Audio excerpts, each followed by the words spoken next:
নমস্কার, আমি কৌশিক রায়।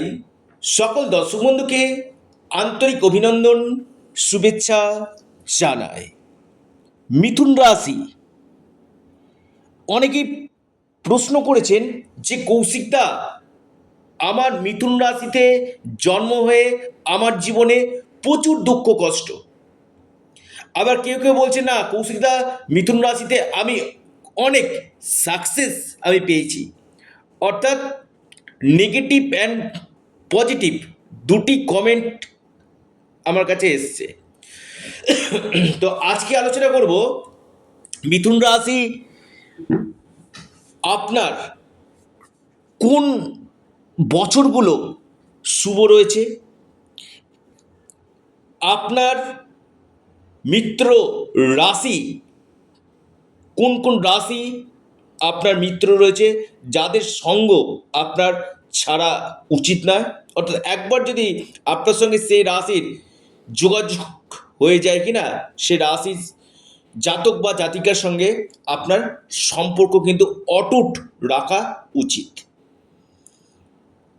দেখুন, এবং 2030 সাল পর্যন্ত মিথুন রাশির একটা সার্বিক আমি আলোচনা করব যে কেমন যেতে পারে। 2030 সাল পর্যন্ত একটা প্রেডিকশান আমি আজকের এই ভিডিওতে করব, সঙ্গে আপনারা অবশ্যই থাকবেন। দেখুন, মিথুন রাশি অনেকে বলে খারাপ খারাপ, তো একটু আপনারা শুনে নিন মিথুন রাশির ক্ষেত্রে কি রয়েছে, আসল রহস্য কি রয়েছে। আজকের এই ভিডিওটা শুনলে আপনারা জানতে পারবেন। যদি ধৈর্য নিয়ে ভিডিওটি শুনেন, অনেক কিছু আপনারা জানতে পারবেন। মিথুন রাশি কাল পুরুষের 3 নম্বর রাশি, এবং এই রাশির অধিপতিকে বুধ। এবং মিথুন রাশি বায়ু তত্ত্ব রাশি। অর্থাৎ মিথুন রাশি, আমি আবারও বলছি, যেহেতু এটা মালিক হচ্ছে বুধ, মার্কারি, এবং দেখবেন এটা ডুয়েল নেচার এদের মধ্যে থাকে, দুই রকমের স্বভাব এদের মধ্যে কিন্তু দেখা যায় মিথুন রাশি। অর্থাৎ এই মিথুন রাশি যারা রয়েছেন না, প্রথমে আমি বলি এদের মধ্যে উচ্চ আকাঙ্ক্ষা প্রচুর থাকে। আমি বড় বড় সেলিব্রিটি হব, আমি একাই রাজ করব, আমার কথা সবাই যেন শুনে, আমার নাম রোশন যেন হয়, আমি যেন ফেমাস হতে পারি। অর্থাৎ আমি একটা সেলিব্রিটির আসনে যেন বসতে পারি। কিন্তু এই জায়গাটা কিন্তু মিথুন রাশির মনের মধ্যে প্রচুর ইচ্ছা থাকে, কিন্তু এরা পরিশ্রমের জায়গাটাতে কিছুটা লেজিনেস হয়ে যায়, পরিশ্রমটা করতে লেজিনেস হয়ে যায়। এবং যেহেতু এরা একটু ডুয়েল স্বভাবের হয় কিনা, এখানে কিন্তু এদের সমস্যা কিন্তু হয়।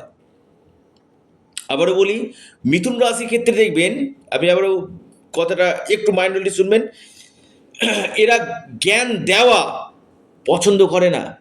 কেউ একে জ্ঞান দিবে কি না, বলে থাক, এর কাছে শুনে আমার লাভ নেই।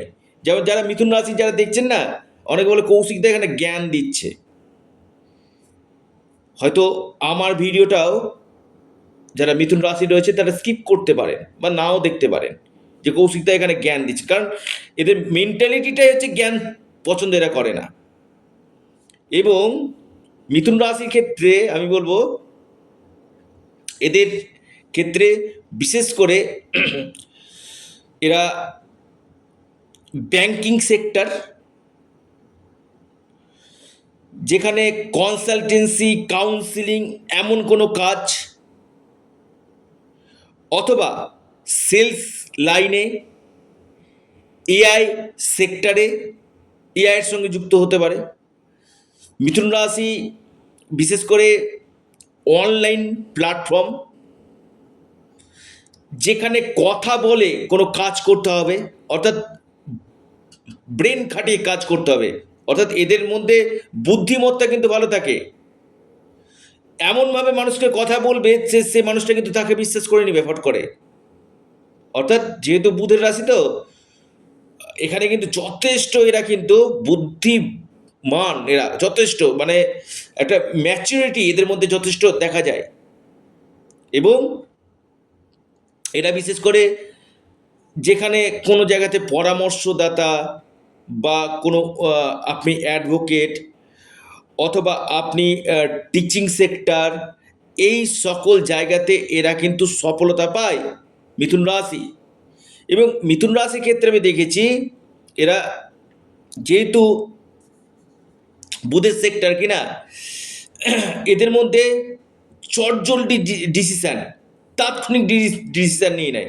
এখনই বলবে এটা, পরক্ষণে আবার বলে না এটা আমি করব না।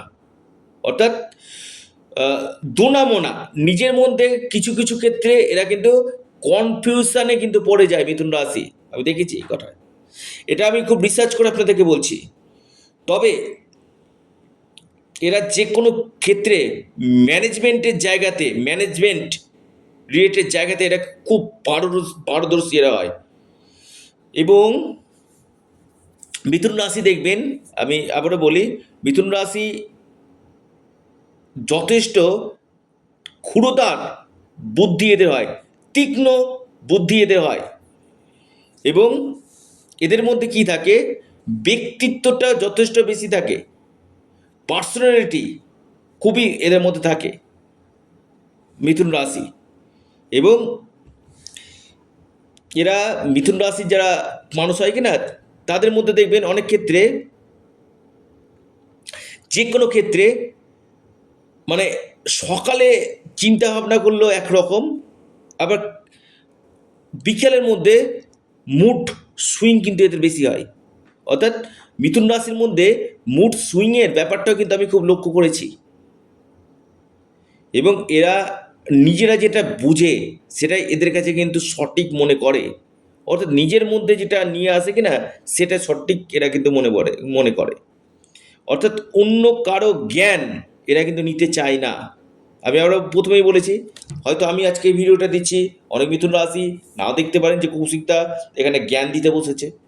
এই মেন্টালিটিটা কিন্তু আসে, কারণ এটা কাল পুরুষের আপনার তৃতীয় রাশি এবং বায়ুতত্ত্ব রাশি। দেখুন মিথুন রাশির কোন কোন রাশিগুলো মিত্র হয়, অর্থাৎ যদি একবার এই রাশিগুলোর সঙ্গে আপনারা বন্ধুত্ব করে নেন কি না, এদের সঙ্গ আপনারা ছাড়বেন না।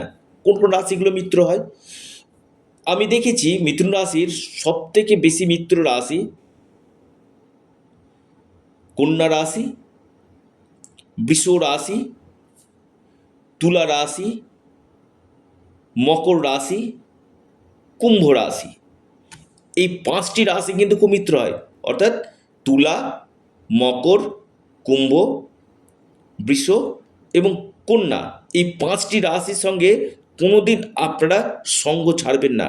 এটা আপনি পার্টনারশিপ বিজনেস বলতে পারেন, বা আপনি বন্ধুত্ব করতে পারেন, বা এখানে আপনি রিলেশনের জায়গা তৈরি করতে পারেন। অর্থাৎ এই রাশির সাথে যদি আপনি বন্ধুত্ব রাখেন, সেখানে কিন্তু আপনি নিশ্চিত রূপে লাভ 100% আপনি কিন্তু পাবেন। মিথুন রাশি লিখে রাখুন, ডায়েরিতে নোট করে নিন। দেখুন এটা হলো মিথুন রাশি। মিথুন রাশির কোন কোন বয়সগুলো টার্নিং পয়েন্ট, শুভ সময় নিয়ে আসে, একটু আপনারা নোট ডাউন করুন। যে বয়সগুলো খুবই ভালো সময় বলা যেতে পারে, যেটা একটা গোল্ডেন টাইম, গোল্ডেন পিরিয়ড বলা যেতে পারে। একটা হচ্ছে আপনার 23 বছর, অপরচুনিটি আছে 23 বছরে, 26 বছর, 32 বছর, 33 বছর, 36 বছর, 41 বছর, 53 বছর। এই বয়সগুলো কিন্তু মিথুন রাশির ক্ষেত্রে একটা গোল্ডেন টাইম বলা যেতে পারে, অপরচুনিটির একটা সময় কিন্তু বলা যেতে পারে মিথুন রাশি। লিখে রাখুন। অর্থাৎ আপনি মিথুন রাশি যদি মানুষ হন, আপনার ক্ষেত্রে এই জায়গাগুলো কিন্তু যথেষ্ট বেটার কিন্তু ফল দিবে এই বয়সগুলো। এইবার আমি আলোচনা করব মিথুন রাশির, অনেকে অধীরা করে 2030 সাল পর্যন্ত আপনাদের কি করতে পারে শনি, রাহু, বৃহস্পতির এই যে ট্রানজিট, কি সম্ভাবনা উঠে আসতে চলেছে, আমি পূর্বাভাস এই ভিডিওর মাধ্যমে আপনার সামনে তুলে ধরতে চলেছি। দেখুন, মিথুন রাশির শনি সাড়ে শুরু হয়ে যাচ্ছে একদম 29 সালের একদম এন্ড থেকে। এই ধরুন নভেম্বর ডিসেম্বরের দিক থেকে আপনাদের শনি সাড়ে শুরু হচ্ছে। 2029-এর নভেম্বর বা ডিসেম্বর থেকে শনি সাড়ে আপনাদের প্রথম চরণ স্টার্ট হচ্ছে। এখন শনি কোথায় রয়েছে? এখন শনি আপনাদের দশম ভাবে রয়েছে। এটা অত্যন্ত শুভ, কারণ আপনাদের ভাগ্যপতি দশমভাবে কর্মভাবে, অর্থাৎ ভাগ্যের দ্বারা কর্ম প্রাপ্তি এবং নতুন কোনো জব পাওয়া বা ট্রান্সফার, কর্মক্ষেত্রে প্রমোশন, কর্মক্ষেত্রে পদোন্নতি, এই সম্ভাবনাগুলো কিন্তু আমি দেখতে পাচ্ছি মিথুন রাশি। অর্থাৎ যারা কর্মক্ষেত্রে কোনো পরিবর্তন চাইছেন বা ট্রান্সফার চাইছেন বা প্রমোশন চাইছেন, 2026 এবং 27 আপনার ক্ষেত্রে কিন্তু একটা বেটার সময় বলা যেতে পারে। বা যারা জবের জন্য প্রচুর চেষ্টা করছেন, বিশেষ করে আমি বলবো আপনাদের জুনের পর থেকে কোনো নতুন কোনো জব পাওয়ার সম্ভাবনা কিন্তু তৈরি কিন্তু করছে মিথুন রাশি, লিখে রাখুন। এবার আসি মিথুন রাশির ক্ষেত্রে। দেখুন, মিথুন রাশির ক্ষেত্রে একটা যে নেগেটিভ পয়েন্ট রয়েছে সেটা হচ্ছে এদের মধ্যে স্যাটিসফ্যাকশনের অভাব থাকে। যে কোনো ক্ষেত্রে ডিসস্যাটিসফ্যাকশন, সেটা আপনি কোনো কথার ক্ষেত্রে হতে পারে, আপনার কর্মক্ষেত্রে হতে পারে, এই স্যাটিসফ্যাকশনের অভাব এদের মধ্যে খুবই দেখা যায়। ডিসস্যাটিসফ্যাকশন ব্যাপারটা অতিরিক্ত এদের মধ্যে কিন্তু আমি দেখতে পাই। অর্থাৎ সন্তুষ্টির জায়গাটা এদের কম থাকে মিথুন রাশি। এবং 2027 সালে যে শনি আপনার একাদশভাবে যাচ্ছে জুন মাস থেকে, মোটামুটি আপনারা ধরে রাখুন 1 বছর।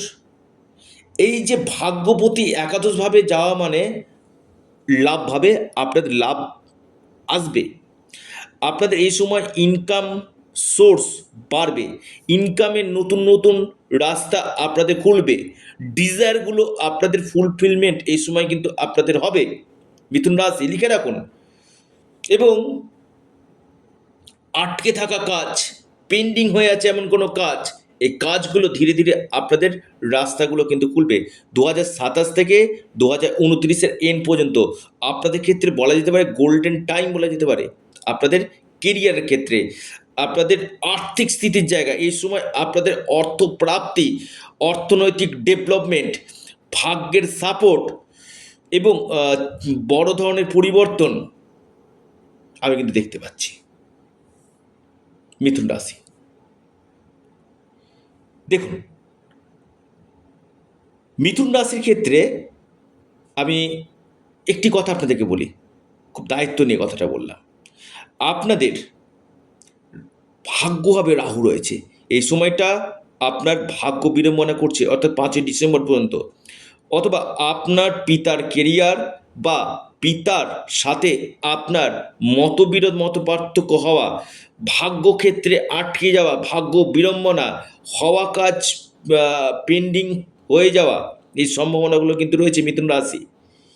কিন্তু আমি বলবো এই রাহু কিন্তু আপনার অষ্টমভাবে চলে যাচ্ছে ডিসেম্বর থেকে, 5ই ডিসেম্বর থেকে। এটা কিন্তু আপনার ক্ষেত্রে খুব পজিটিভ।